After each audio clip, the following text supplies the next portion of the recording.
E aí pessoal, meu nome é Samuel, sou professor de física. Hoje eu vou falar um pouquinho sobre matéria escura. O que é a matéria escura, né, que os cientistas tanto falam e que parece uma coisa de outro mundo? Na verdade, a matéria escura a gente não sabe exatamente o que é. Os cientistas usam o termo candidatos, né? Existem algumas partículas, né, alguns corpos que são candidatos à matéria escura. O que diferencia a matéria escura da matéria comum, por exemplo, né?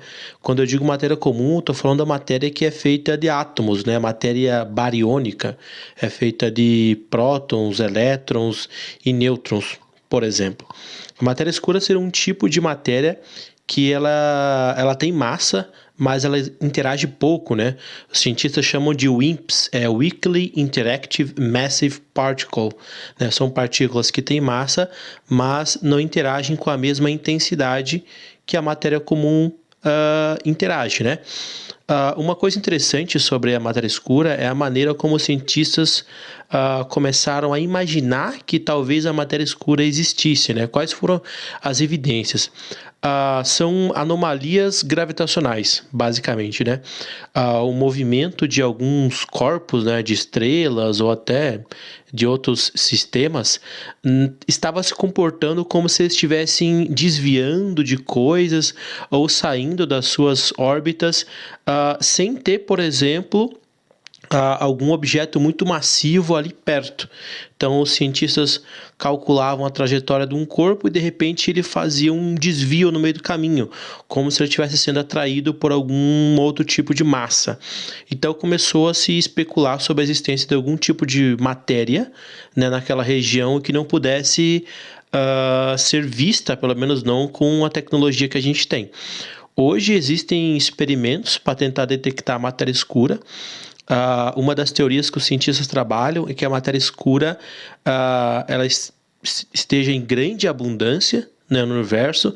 Na verdade, a estimativa é de que 95% de toda a matéria do universo não é feita de átomos, né, por incrível que pareça.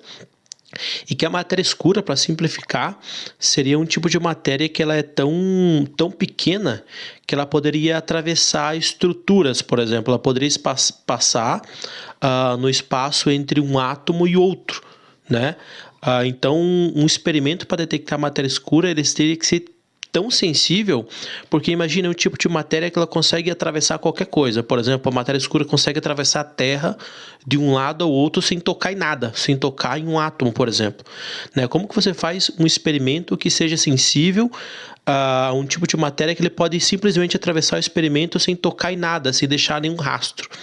Então, um dos experimentos que os cientistas elaboraram são os famosos detectores de matéria escura, e um dos princípios que eles usam é usar gases nobres, por exemplo, o xenônio, resfriar esses gases a temperaturas tão baixas, próximas do zero absoluto, menos 270 graus Celsius, e com essa redução da temperatura, os átomos desses elementos químicos ficariam tão perto, mas tão perto um dos outros, né? O volume deles seria tão pequeno que até mesmo a matéria escura, ao passar, seria praticamente impossível dela atravessar, por exemplo, uma ogiva cheia de xenônio a menos 270 graus Celsius sem tocar em nada, né?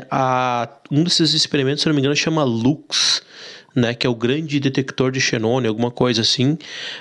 Se eu não me engano, ele está a quase 1 quilômetro de profundidade, né, numa mina, eu acho que é uma mina desativada nos Estados Unidos, e ele é totalmente isolado de tudo. Tipo, é impossível, nem onda de rádio não chega lá, nada.